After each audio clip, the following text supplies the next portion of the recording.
Sharon Cuneta ng isang letter para sa kanyang panganay na anak na si Casey Concepcion para sabihin dito na mahal niya ito at pinaalalang you are not alone. Reaksyon nito ni Sharon matapos mag-open up ni Casey kay broadcast journalist Lucy Cruz Valdez sa online show na Usaping Real Life tungkol sa kanyang childhood at kung paano siya naapektuhan ng paghihiwalay ng kanyang mga magulang na sina Sharon Cuneta at Gabby Concepcion na parehong kilala na celebrities. Mama ko kasi she has her own family. My papa also has his own family. They're both married. They both have their children with their husbands and their wives. Paliwanag ni Casey. Ako lang kasi yung nag-iisang anak nila na silang dalawa. So meron akong complex na gusto ko silang gawing proud sa akin.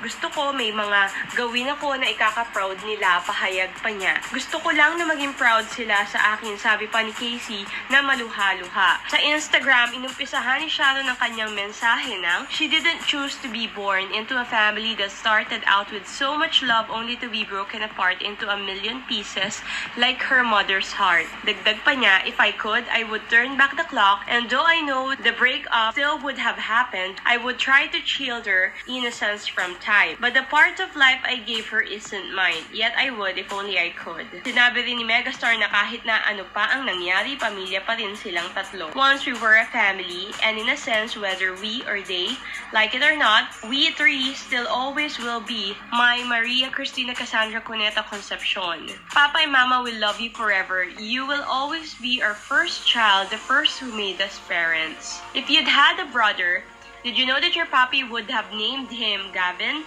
She continued. And your mama, of course, would have insisted on another name or two for him, just like you. I forget how many of you we planned to have, but I wouldn't have minded having 5 more like you. If anything, there's more of us on both sides for you. Still, I feel you, anak. Miha, our baby girl, sabi pa nito. Isa sa mga sikat na love teams ng 80s ng tambalan ni Sharon at Gabby at nauwi ang kanilang partnership sa tunay na relasyon. Ikinasal sila noong 1984 at ipinanganak si Casey 1 year after. Hindi nagtagal ang kanilang pagsasama at matapos ang 3 taon ay naghiwalay sila. Nag-asawang muli si Sharon at ikinasal kay Senator Kiko Pangilinan noong 1996. Si Gabby naman ay nagkaroon ng ilang karelasyon bago nag-settle down muli sa kanyang third wife na si Genevieve Gonzalez.